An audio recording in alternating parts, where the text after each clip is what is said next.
Space Shuttle, this is Flight Safety. This podcast may contain adult themes and language. Listener discretion is advised. Please keep your hands and arms inside the vehicle while in motion. You are clear for launch.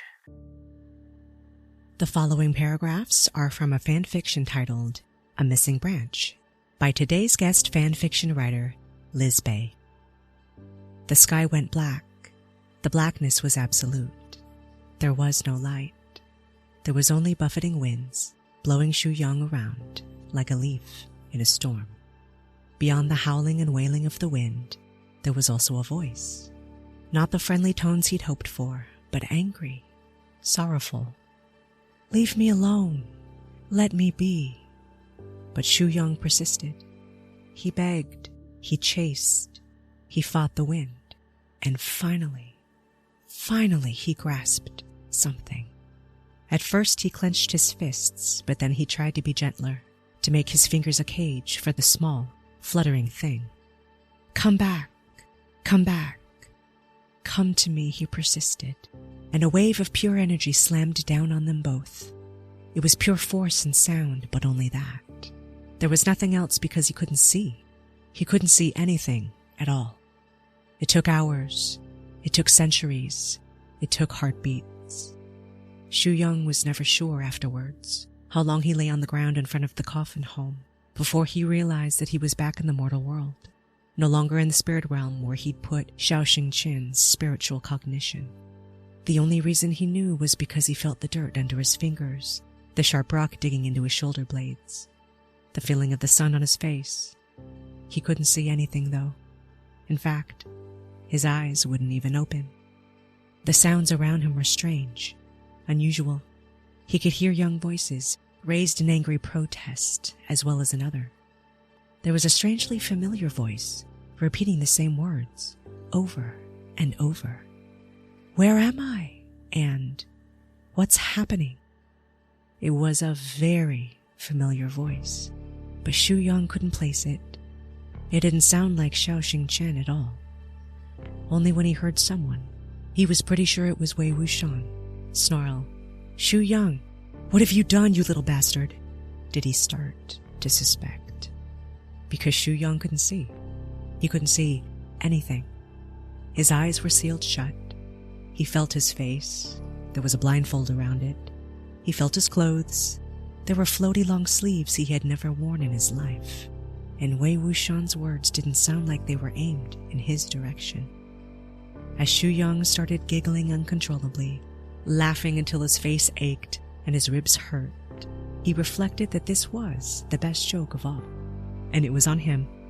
He was in Xiaoxing Qian's body.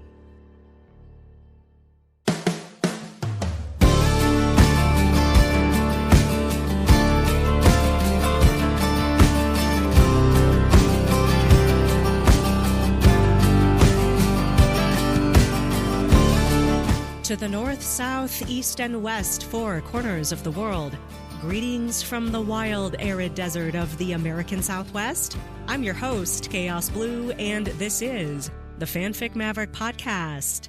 Today's guest fanfiction writer is Lisbei. She's been a member of AO3 since 2010 and has 14 fanfiction works posted for fandoms like The Arrow, the MCU, Song of Fire and Ice, Immortals, Criminal Minds, and of course, The Untamed. She loves to read and has recently started learning Mandarin Chinese. Hell yes. She also recently tried her hand at online gaming, which is super fun, and enjoys the cozy games genre. Lisbei also has podfict, several of her own stories, which is super cool, including her longest fic, Dragon of the North. Lisbei, welcome to Fanfic Maverick. How are you doing? Hi, I'm fine. I'm fine today. It's okay. Perfect. Thank you so much for joining us today. We really appreciate it. Yeah, it was. I love talking. I would love to talk more about my fic, and so I'm really happy to be here. Absolutely. Great. Well, let's dive right in here. The first thing that I always start with, of course, is people's introduction to fan fiction, because I think we all have a history of how we discovered it for the first time, and I think it's super fun to hear everybody's, first time stories. So how did that happen for you, and what did it feel like? Okay, so basically we're talking about the late 1990s, and I was online because we just all had the internet, and it might have been 98 or late 97. And before, I mean, we had the internet, but it was all dial-up modems. I don't know if you know what they are, but it's all very basic. But I discovered stories about these characters. I think I started reading Buffy the Vampire Slayer fanfic before I even watched the show. I just found these stories and I saw the pictures of the cast of the characters. And I said, this is interesting. Who are these people? Then I started watching Buffy and I really got into the story. In fact, it's really on the top 10 of my favorite TV shows of all time. I didn't write anything. Then I discovered Slash fanfiction and I really, really got into it. X-Files Slash with Mulder and this character called Krychek. I don't know if you've heard of him. Oh, you liked that too? That was my favorite pairing in X-Files of all time. I read so much Mulder Krychek. It's unbelievable. Yes. I read it all. I read all of it. And then I got into some very niche fandoms, like from this show called Due South, which was based on, it was American-Canadian sort of show. And then I even ordered some actual fanzines, they were called. They were printed out. I don't know if they even still exist, but I got them by mail order. I mean, I only started writing Slash fanfic a decade after I started reading it. So basically, I started out with some RPF, but then I deleted that. Then I really started with the story, which is based on a movie which came out called Immortals, very loosely based, basically. It was a Greek gods weird movie, and I liked one of the actors, Joseph Morgan, who's also in Vampire Diaries and the spin-off. And I just made something up based on Greek mythology, kind of. I tried to make it more... I have this thing, when I write something, I need to really research the reality, not just the fictional representation. Like when I wrote Game of Thrones, I went deep into the lore and the world which George Martin built. I was looking up maps and how long will it take to ride from, I don't know, Winterfell to or from one end of the wall to the other, how long will it take you? I hated all the commentary online about Littlefinger's jetpack. I didn't want that to happen to my fic. Oh my God, that's so funny. That's so funny. Which is so interesting that you say that, because when I was reading your fic that we're going to be talking about today, I felt like you did a lot of focusing on details. I could tell, right, that you were like super detail oriented. And that intrigued me, because I've seen fics do lots of different things with that. Some are more hand wavy with their details and they're just like, whatever. And that's totally fine. I don't mind that. But then you come across the fics where you can tell that the author put a lot of like research into what they were talking about and they wanted things to be as accurate as possible. And I kind of got that feeling from your fic. So I think that's interesting. I'm obsessed with details. With my MCU Bucky Steve fic, I was like, I was looking up where Wakanda could possibly be, what the borders would be like. I know some people would say, are you mad? But that's just me, I need to have it be realistic as far as it can be, Right. And that sounds fun for you, A lot of times writers who are more detail oriented just have a lot of fun researching it and making sure that it's accurate in the story. And that just feels good to them. And I love that. I think that's so cool. So I love your story about how you discovered fan fiction, because it sounds like we discovered fan fiction at about the same time. My discovery was also in the late 90s. So I totally remember dial-up internet and all that. I also love that you mentioned so many fandoms that were so pivotal to that time frame. you saw Buffy fanfiction everywhere. That was all over the place. It was, and then X-Files obviously was huge. And then I remember Due South. I never, ever watched Due South, never saw it, but I read a lot of Due South fan fiction because it was everywhere. Yes, it was. It was really everywhere. Yes, to this day, I don't even know what those characters are supposed to look like, but I sure do remember a lot of the slash fic that I read for Due South. And I feel like there was also a lot of, do you remember Man from U.N.C.L.E.? Yes, I feel like Man from U.N.C.L.E. fan fiction was everywhere too. I don't know why, but yeah. Well, it's anyway, you can have slash fanfic where you have two guys who have a great relationship and it looks like it could be close and there's subtext and everything like that. So, on one hand, it's pretty shallow. I don't mind. I am very shallow when we'll talk about the Chinese stuff, super shallow. But also they have a relationship, And while everyone tries to say it's male friendships, like in the Victorian days, but nowadays we see subtext there as well. So yeah, that's kind of what we do, right? As fan fiction readers and writers, that's just kind of our specialty, let's say. And I have no problem with that. That's super fun. So correct me if I'm wrong, but I'm assuming because of the era that you discovered fan fiction, I'm assuming that you probably were reading fan fiction on personal shrine sites and maybe some of those old prototype archives. It was mainly the archives. Sometimes I would find a live journal. I was obsessed with the live journal, and at one point it started having real problems. I got really depressed because I had the internet because I had a live journal account and everything, and then when it was sold to whoever it was sold to, and then it all went downhill. But yes, in the fandom I was in, the RPF one, which I'm not anymore, there was Astolat, who is Naomi Novik. And that was when they started the archive, the OTW, and then the archive of our own. So I joined when she was starting it, she and whoever the others. I remember her, basically. Because before that, everyone had their own archive. Each fandom had different archives. There was the Due South one, which was huge. And even there was one fandom, I don't know if you ever followed it, was called The Sentinel. Yes, that was a big one for me. It was enormous. 852 Prospect, which incidentally, Astolat is the one who programmed that. So interesting how it intersects that way. I was huge into the Sentinel, so. And that was one where I barely watched an episode because where I am, at the time, downloads weren't that great. And where I am, I don't think the Sentinel was ever on TV.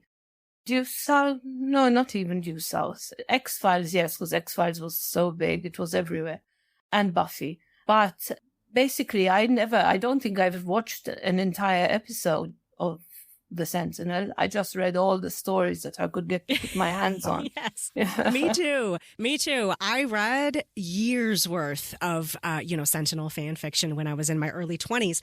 And it wasn't until very recently, like maybe last year, that I finally went to YouTube and discovered that some hero, uploaded all of the episodes of the Sentinel to YouTube. So you can see them now on YouTube for free. But that was the first time in my whole life that I actually watched the Sentinel. Because you're right. If you didn't have cable or something, you couldn't watch the Sentinel, so I had never seen it. I just read the fan fiction and was enthralled by these characters. But yeah, I think a lot of us sometimes were like that at the time. We just, Sentinel was everywhere. But anyway, I could go down that rabbit hole for a million years. But I want to hear about, when you think about fan fiction in general, as a general concept, what is your absolute favorite thing about fan fiction?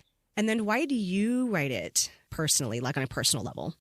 All right. So basically, my favorite thing about fan fiction is that you write what you want to see in canon or what you'd like to see in canon in a perfect world. When I'm reading, I'm different to when I'm writing. I'll read anything, really. I've read even You know that show, it stopped now, Mythbusters, right? Yep. Okay. So I even read, it is like, it's really good. It's really well written. It's a post-apocalyptic with two of the characters, and they're like the only ones left. And it's so good. It was a Yuletide writing on AO3. And even though I don't watch Mythbusters, maybe I've seen a bit on YouTube, but whatever. But because if it's really well written, I'm going to read it. I don't really care about the fandom. When I'm writing it, I'm writing what I want to see in canon. Basically, some of my fics are born out of disappointment, okay? Because canon developments, the showrunners, they want to have control over everything, even people's reaction. Sometimes they don't like it that women love their stuff, and want to put their own interpretation of things. I've always believed that there's this a literary critic called Roland Barthes, who came up with the idea, the death of the author, basically, that we don't anymore interpret things using the author's life. But I also like the idea of reader interpretation being more important than the canon itself. So when something happens like in Endgame, with fans of Steve and Bucky, Steve Rogers and Bucky Barnes feel that Steve's character was assassinated in Endgame. And so we try and fix it. But even so, I've kind of lost my spark. I wrote 2 stories, but basically it is often what I want to see, and I don't find it anywhere. Well, I guess I have to write it myself. That wasn't really with the Ante. That's not Missing Branch, didn't come out of that. But we'll get to that later, I guess. That's in general. In general, I think I don't like where this is headed or where this has headed. As in Game of Thrones, for example, we have a final episode. Yes, that was such a prime example of, my God, we hate this collectively as an entire fandom, and this must be corrected immediately. Yes. I mean, the thing is, I said that it took me ages to write that story because in the middle of it, I got sick. And then for a while, I wasn't interested in anything to do with writing. I just wanted to feel a bit sorry for myself. So 2017, things were kind of, I was ill and things were still okay. But halfway through writing or in the first few chapters, I had that interruption. So if I had finished it then, it might have been different. Because then once I was writing the ending, sort of not being the same, obviously, as the ending we got, it was hard. Because all of a sudden, Jon Snow is my protagonist in that story. I didn't like him anymore. He became this one-note character. Nothing that was about him meant anything anymore.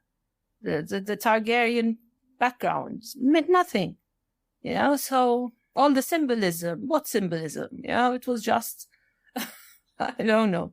Therefore nothing. So it was hard to finish it, but I did. It took me ages, but I did. I'm quite proud of it, You should be, yes. It's long. For me, it's long. I find it really hard to write. It's not an easy process at all.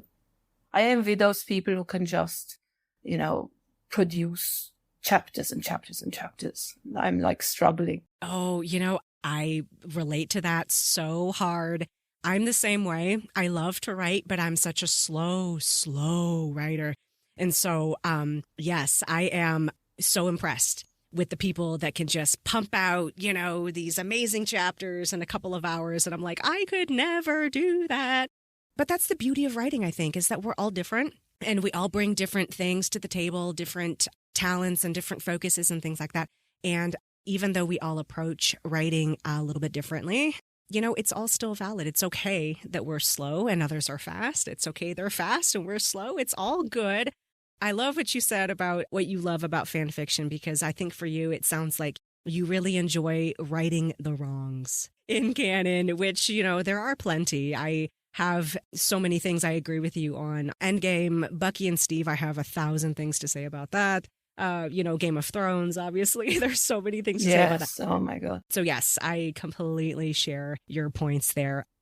When you contacted me about the Missing Branch fic that we're going to be talking about today, you introduced it with your own personal journey with online Chinese web novel fandoms and how that kind of relates to The Untamed and kind of how it led to, you learning Mandarin Chinese and all of that. So I was hoping that you could kind of take us through that journey just a little bit to introduce us here to this fic that we're going to be talking about. So it's kind of the other way around. See, before, it was late 2019, all I knew about Chinese history or Chinese media was The Last Emperor, which everyone's seen. The Bernardo Bertolucci movie, and Crouching Tiger, Hidden Dragon, and obviously Kung Fu Panda, but that is really a mishmash of Chinese stuff. So these are both, I don't know if you're familiar with Chinese dynasties, but those are both Qing dynasty, which is the last one. It's where we get sometimes these visuals of the half-shaved head and the long braid, which is Qing dynasty. It's the last one. It's from about 16 something. So then I'm on Tumblr. I'm still on Tumblr, even though I'm finding it annoying lately. But late 2019, I'm seeing all these gift sets coming up of these characters. And like I said, I'm very shallow, and they're very good-looking young men with long hair, which is my aesthetic, Me too. Yes. Long hair. Yes. So, and moment of silence for long hair on men. Like, oh my God. Absolutely. And then some Chinese shows, they have these tribal elements, like tribes which were eventually absorbed, and their hair is even better. So you have to watch. There's this one called The Long Ballad. There are some very beautiful men with great hair. So, so basically I'm seeing them, and they're talking about these characters, Wei Wuxian and Lang Wangji. And I'm thinking, this is Slash, right? They're taking this series and they're just in canon. They are good buddies and we're making them into, they're the love of each other's lives. But I was wrong, because in the original novel, they're in love, they're deeply in love, and they find their way to each other, like it's described as, just a second, I have it here. The Untamed, an incredibly moving story of soulmates overcoming all odds, including death. And this is in the original book, which is called Mo Dao Zu Shi. So the book is the name, because it's been translated recently. It's The Grand Master of Demonic Cultivation. Cultivation is, we would call it magic. It's more spiritual than magic.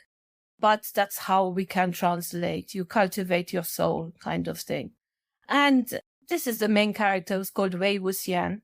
He's a young man, and he develops a form of cultivation, a form of magic, which is to do with demons and the undead, and he gets persecuted and everything.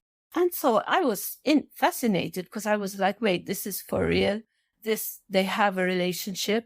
Okay, in The Untamed, it all has to be toned down because of, I'm sure you know that there's censorship in Chinese media. And it's an incredibly big deal, this censorship. It isn't, their shows have been made and then banned immediately. Like, they make them, poor filmmakers, they're allowed to make them. And then, like, a week after it comes out, no, this is wrong, this is against socialism, and it's gone. And they're still on YouTube, but it's like people are sneaking around to try and see them. And so obviously there couldn't be one of the things which is banned. There's many things which are banned, but one of the many things are anything to do with LGBT themes. So they are now the best of friends. I forgot to mention this genre of book, which Mo Dao Zu Shi is called Danmei, or very bluntly, boys' love. So basically, it is a whole genre of Chinese web novels, which are to do with male romantic relationships between male characters. I just found the definition. It's typically created by and targeted towards a heterosexual female audience. So, yeah, that's done, May. And then I started watching The Untamed before I even read the book. And I was hooked, after the first episode. They're all on YouTube. The subtitles aren't that great anywhere, really, because Chinese is so hard to translate, as you found out. You were saying a word one way and it was actually meaning something else. I looked up a word which I wasn't sure of, and I thought the translation is weird. And then there's a whole definition, a list of 10 possible things it could mean. And you don't blame these poor guys, often who are doing the subtitles. They're doing it as a labor of love rather than getting paid for it, So, and because they're not native English speakers, they don't understand nuance and implications. Like, what was it? This was another show, because then once I get addicted. It's called The Princess Wei Young. And one character says to another, what she means is we have to burn incense for, the people who died, basically, as a sign of respect.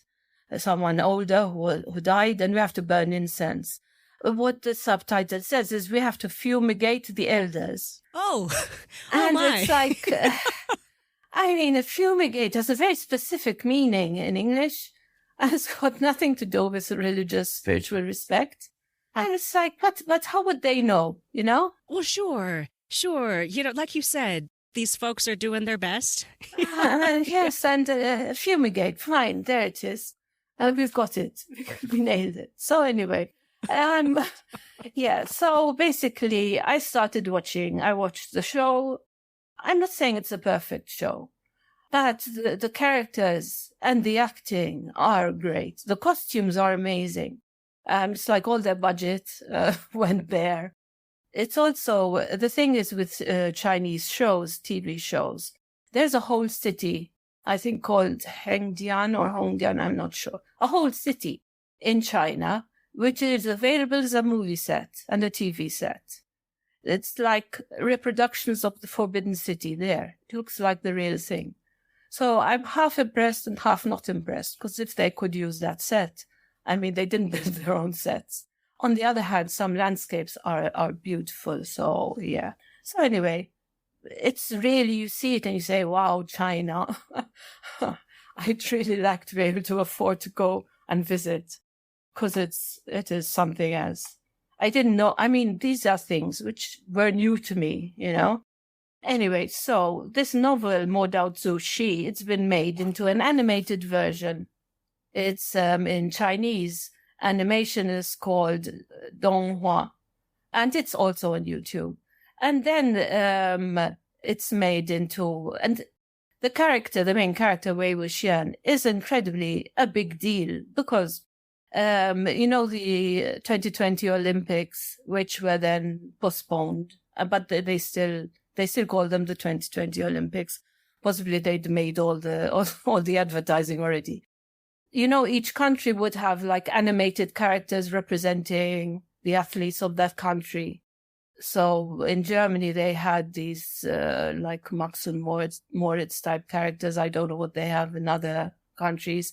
Anyway, the characters they had, one of them was Wei Wuxian as a cartoon.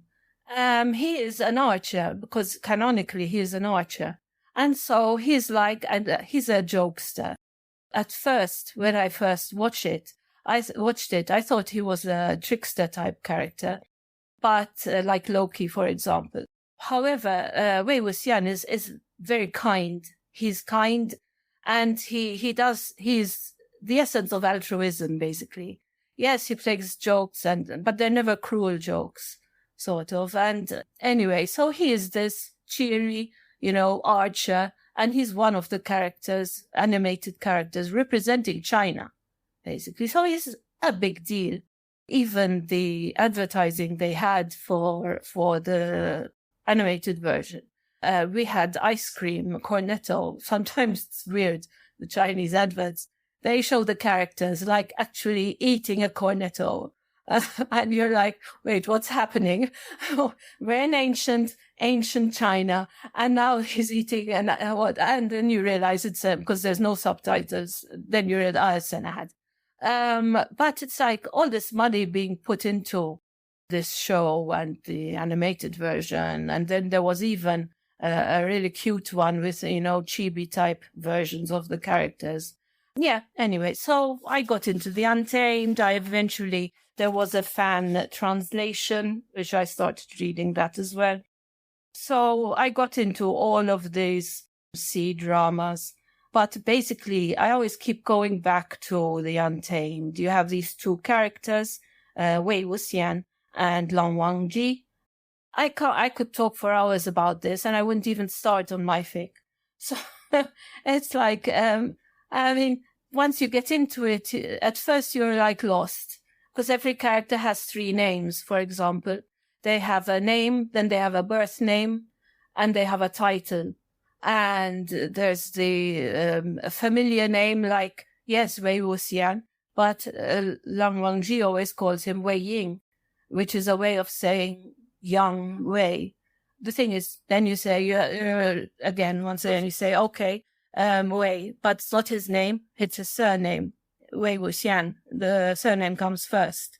So his name is Wuxian, or then his adopted sister calls him always Xian, because it's like an affectionate prefix to say at the beginning of a name, like Xian, Yang, for example, depending on the region. And it's like a rabbit hole, basically. You get there and you get lost. But my story isn't about them. No, it's not. It's not, which was actually really cool for me because we did one prior episode on FFM for the Untamed, and those were, more about the main characters, which worked out really well because I had never been exposed to the Untamed before. It was my first time watching it. I never got through it all the way through because there's just so many episodes. So I'm still plugging away on that. But yeah, I was more familiar, I think, with the main characters and everything. So it was actually really cool getting to read your fic. Your Untamed fic is called A Missing Branch, and it is not about the 2 main characters. It is about these other characters, which I am really glad that you also included the background story in that other, you had posted something, I think, to fanfiction.net that was kind of a primer, gives somewhat of a background of what's going on with these side characters that are in your story. And that was super helpful because I was just like, I'm not even sure I remember these characters when I was watching the show. So having that background was really interesting to me. So yes, let's go ahead and start talking about A Missing Branch. I'm kind of curious to know, what inspired this particular fic for you? And then what themes were you trying to explore here with this story? So I've always been intrigued by the bad boys, There was Krychek, there was Spike. And I've watched Hannibal as well. I mean, I'm not that much into Hannibal or Will Graham, but I enjoyed the show and I find these characters interesting. And so there was Shui Yang. So if you know anything about Wei Wuxian, you know that he was an orphan, right? He was living in the streets, and his uncle, he called him his uncle. They weren't actually related. There's a meme about the Untamed that it's all about uncles, all about Jinling's uncles, because in Chinese anyone older would be the uncle and then older woman would be the aunt. So anyway, this man who was somehow Wei Wuxian's dad was like this man's henchman, but not evil, if you know what I mean. In the story I called him an adjutant because in the subtitles they translated as I think Myrmidon, which is like ancient Sparta. Come on. But anyway, so he took him in because he was living on the streets and fighting with wild dogs for his food. Now, Shui Yang, I always saw him as the street kid who wasn't rescued by a kindly uncle, who was instead, treated badly, and he was even maimed by because he'd done a small job and he expected to be rewarded, and this guy drove a cart over his hand. I mean, yes. And then he goes and kills the whole man's clan, which, like I put in the fanfiction.net intro, cool motive, still murder. Yes, he had a terrible life, a terrible childhood, but obviously it's not like I said, I love Shui Yang so much, I'm going to excuse all these. But what can I do? I found him intriguing. And then the Yi City, what they call the Yi City story, which is of these characters, which is Shui Yang, Xiao Qingchen, and Songlan.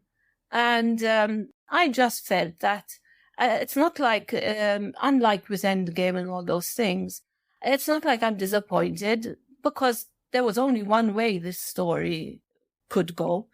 However, for me, it's like this what if way of writing anything really, even science fiction. You're answering the question, what if? What if Shui Yang saw that Wei Wuxian was back?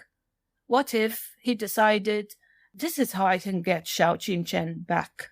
And then all of the things which happen in Yi City don't happen because he does this and he doesn't realize that Mo Shan Yu, who was the one who got back Wei Wuxian, sacrificed himself to get Wei Wuxian back from the dead. Whereas Shui Yang is not the self-sacrificial type, but he's forced into it. And then we have a redemptive arc, but only through self-sacrifice. That's really what I think, because I wrote some notes too. I just found it so tragic. I mean, the author herself, she admitted that this was a self-contained story. In fact, she then developed it further in another book she wrote called the, Scum Villain Self-Saving System. It's about a guy who gets pulled into a computer game where he's the villain, and so he has to save himself by being good. So that was really it. The theme is redemption, basically. I always insist on happy endings. I don't like writing stories with sad endings. That's the thing. That was my theme, redemption. I was inspired, really, by another C drama I watched called Word of Honor. I don't know if you've come across it. The thing is, it's kind of half famous and infamous. It was the last BL drama which was released because after that, the Premier of China announced a crackdown on stuff, and I'm using finger quotes here, weak and effeminate characters in drama. And so now there are like at least 4 series which have been filmed, but they're through production, they're through post, and they haven't been released, and we don't think they ever will be. And there's another book which I really like. It's called in translation, it's called The Dumb Husky and His White Cat Shizun, and it's completely filmed, called Immortality. And but no, now that there's been this crackdown, who knows? Word of Honor, I mean, it was there was this attempt completely cancel it out of existence by literally canceling one of the actors. People obviously love it and they watch it, but it was the last one. Anyway, there's one saying in Word of Honor, which is an old Chinese idiom, which literally it means lay down the butcher's knife, become a Buddha on the spot. And what it means is you stop doing violence and you have a chance at redemption and rehabilitation. So that was really my idea. How do you redeem Shui Yang? Is it possible? It's only possible if he makes a sacrifice. One of the ones fanfics I'm going to recommend, which I really love, is one which manages to redeem Shui Yang, but only through time travel, that he can go back in time before he does his worst atrocities. Because otherwise, I couldn't justify it to myself. Because, see, the book Shui Yang is different than the Untamed Shui Yang. Untamed Shui Yang is much more he's much more, because you don't have to imagine him. He's a very good-looking young man who's got a very engaging way of acting. And it's like, he isn't as bad because obviously there's more censorship. Like Wei Wuxian, who in the book is a grey character, in The Untamed, he cannot be a grey character because it's another thing which is censored, So there have to be even things where in the book Wei Wuxian did wrong. In The Untamed, it's because he was tricked, or like there's a main part where Wen Ning, who's become like a zombie, undead, a fierce scorch, let's say, but he still has his brains. He somehow loses control and he kills someone. Now in the book, it's because Wei Wuxian has lost control of him. In the Untamed, it's because there was someone else controlling him. In the background, the bad guy, and it's like that was a way of making Wei Wuxian not responsible for this. Whereas in the book, it's okay for him to be grey. While Xu Yang in the book is 100% more evil and nasty and really nasty piece of work. While in The Untamed, there's this bit where you see how he is so, he's been twisted by his experiences. It's kind of a bit more toned down. I wanted him to be redeemed, yes, but I don't want it to be as in, it's okay, because he had a bad childhood, boo-hoo. Yes. No, and I'm so glad that you went into that, because I came away from this story knowing that 100%, like the redemption that you like weaved into this story came through so strongly by the end, especially after kind of knowing what the background was. So again, I'm so grateful that you gave me some background information on like what was going on with these dudes before the story starts.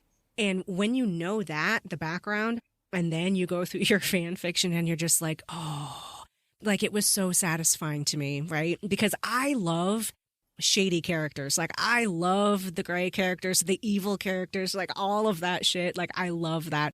And then I love how in fan fiction we often do bother, right? We take the time to give them their redemption stories because there's something so satisfying, especially when you're kind of looking at it from a big picture human nature kind of thing. It can be so easy for us in our real lives to be so cynical about things, right? And to just be like, evil people will always be evil and blah, blah, blah. Or to say that everybody's 100% evil when we know from real life experiences that that's not the case. Like people are complicated and they have lots of different sides to them and lots of different levels. And it's just so interesting to be able to kind of go through these redemption stories with these evil characters and stuff. And I think there's a lot of value in that. And I also love how in your story, and I see this in fan fiction a lot, and I really appreciate it, that a lot of times it's love that makes these characters choose a different path, choose a different way because they love something enough to do that. And I just felt like it was a beautiful, beautiful story. I also loved how funny it was. You did such a great job with the dialogue, which as I was thinking back to my experience watching The Untamed, I remember thinking that it was very funny at many points, like they do put humor in there. And I felt like you captured that so well in your fan fiction because there were so many parts of this where the characters are speaking to each other and the dialogue is just, it's really funny. Or the things that they're thinking internally are just so funny. So I wanted to tell you that I appreciated the humor in this fic as well, because even though I don't know these characters very well, I just had a really great time with the humor that you put in there and everything. So that was really, really great. I kind of have a question for you about like the experience of writing this fic. And this is kind of a two-parter. I like to kind of combine. I'm always curious to know which part of the fic was your favorite to write, because there's usually a part that's, fun or better than others, right? And then there's also usually a part in a project that's a little more challenging. And I kind of like to know what those two opposites are. What was the most challenging part of writing the fic? And then what was your favorite part to write? I don't know about favorite. For me, writing is a slog. The easiest to write was the first chapter because the idea behind it that Shui Yang managed to do the same spell which brought Wei Wuxian back, but made a crucial error. That was the inspiration. That was it. When I was watching the first episode and there's someone running around, it wasn't clear who that was. No one made it clear. And I asked a bit and they said, oh, we don't know. Probably Ni Huai Sang. But because he was reading the story. But, and I thought, but what if it was Shui Yang? What if it was him? And he saw what happened. So that really flowed. The whole first chapter, it flowed. It was this magical moment where the words just came.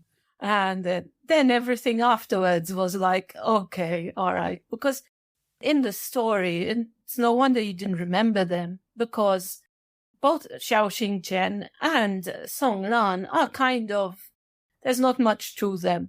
So I had to create characters for them. Because it's like they weren't really clearly delineated. Obviously not. They are a side story. So that was hard. I mean, even me, by my canon, that Xiao Xingchen is asexual, that's my idea.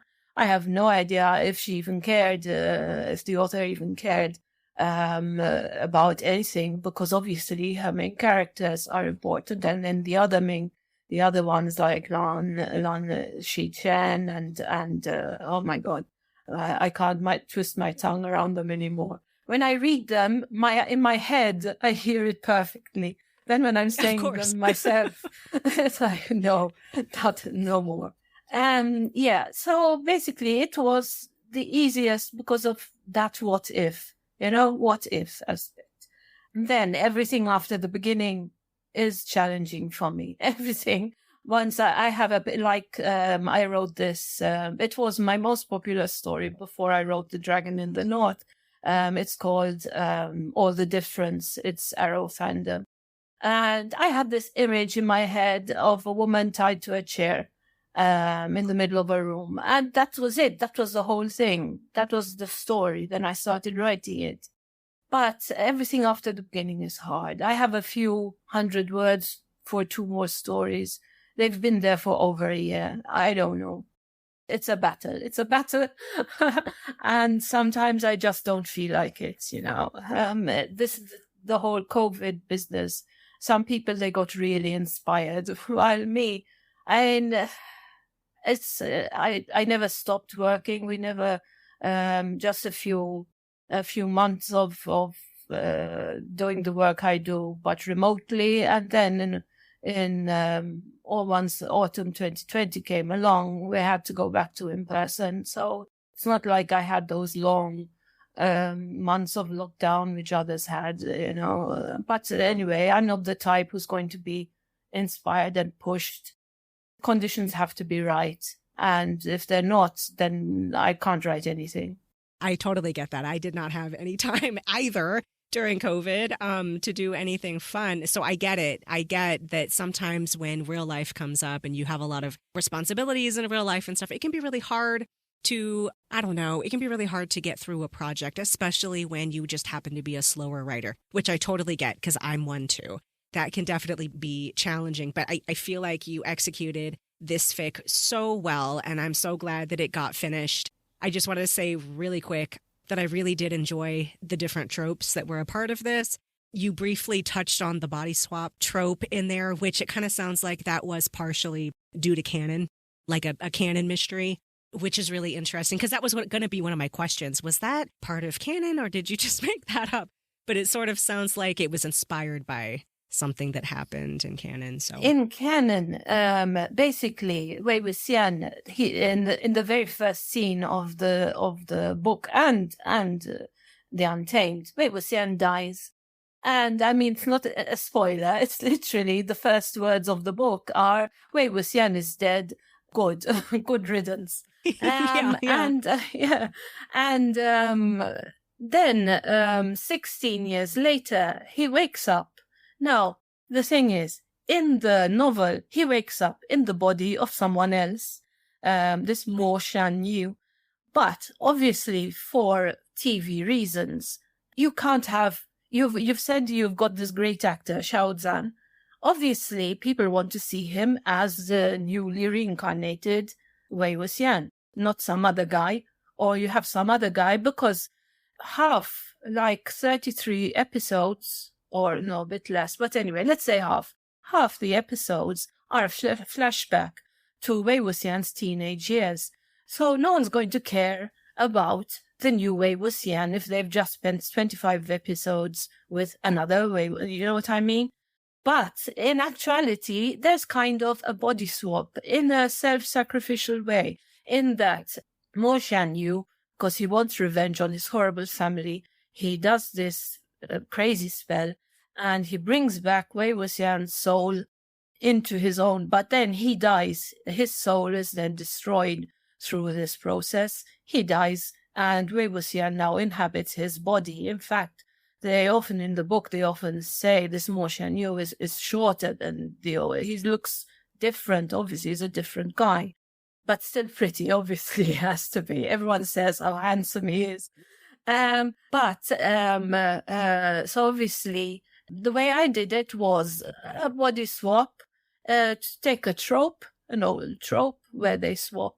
But because Shui Yang messes up the spell and he doesn't realize that it involves self-sacrifice, he ends up letting Xiao Xinchen into his body, whereas he inhabits Xiao Xinchen, who is canonically at this point blind.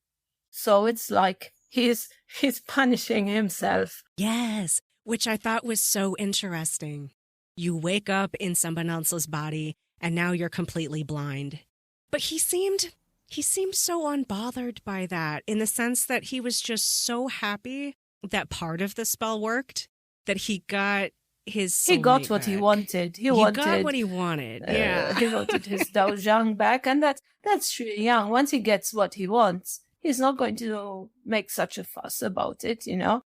So he's like, he wants his sweets. Americans say candy. So I had to, even the subtitles say candy. I would say sweets, because where I live, we speak British English mostly. And even we learn and teach British English. Though nowadays with the films, the media, American media, US media being more and more everywhere, maybe some people do say candy, but I grew up saying sweets, but I had to write candy because otherwise they would say, what the hell are you talking about? So anyway, Shu Yang has his candy, he has his Dao Zhang, and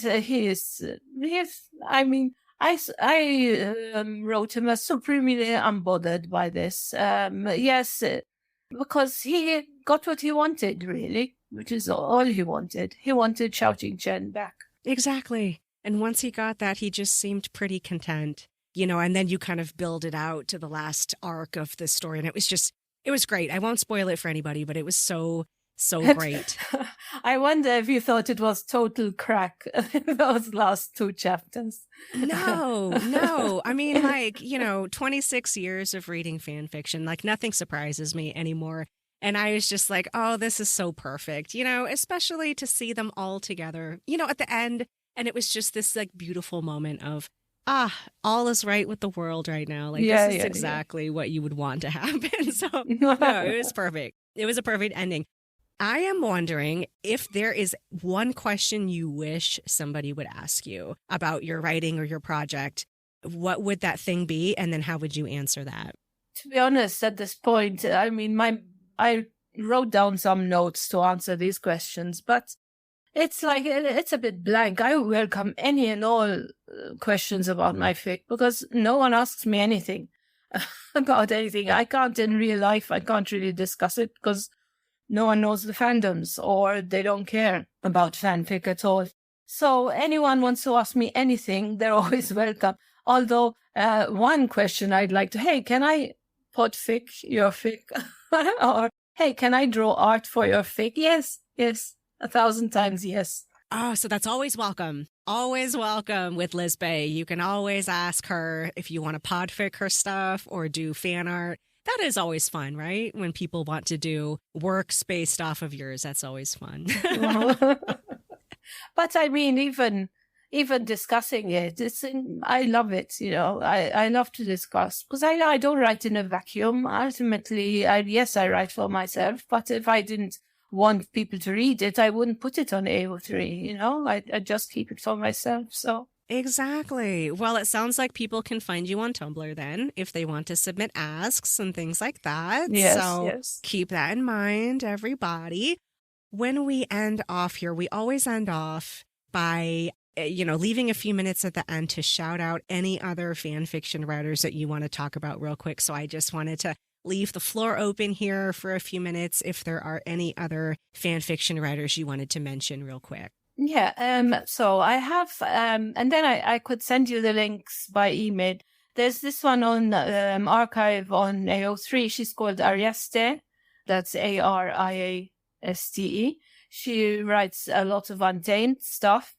She's got one which is well known in the fandom. It's called A Civil Campaign, which is sort of a play on a civil campaign. I think the McMaster Bujold book. But it's about Jinling, who's he is Wei Wuxian's nephew, he finds out. If you watch the second episode, he is Zhang Cheng's nephew, but he's part of the second generation, because that's why I love the Untamed so much. You also have the second generation of cultivators, and they're like fixing everything their parents saw messed up, So they're reconciling anyway. Then there's someone I just found out. She's called Idrilka, but I can send you the link. She's got some good. There's my favorite Shui Young story. It's called Make Your Mama Sad Type, which is obviously from Bad Guy by Billie Eilish. There are quite a few fanvids of Shui Young to Bad Guy, and they're all good. Anyway, and the author's called Last Wing Thing. It's also really, this is more of there's a lot of smart in it. So if that's your kind of thing, you'll enjoy it. Right up my alley. Yeah. It used to be up mine. Lately, I've been, I don't know. I think I've lost the touch for it. So basically, it's the fix-it fic I'd mentioned in the beginning, where Shui Yang finds a chance to go back in time. And at first, he just wants Xiao Xingqian, as he always does, but then he kind of develops a relationship with Song Lan as well. So it's like a trio but it's really good. It's really fun. Oh, awesome. Thank you so much for those shout outs. And yes, if you could send me the links to those, we can get those links up on the show notes and everything so that people can check those out. But Lisbei, thank you so much for joining us on the show today and for being here. Thanks so much. It was really fun. Oh, wonderful. Well, check out her stories on AO3, folks, and give her some love. And of course, thank you for bearing with me today. I have a little bit of a cold, so I apologize.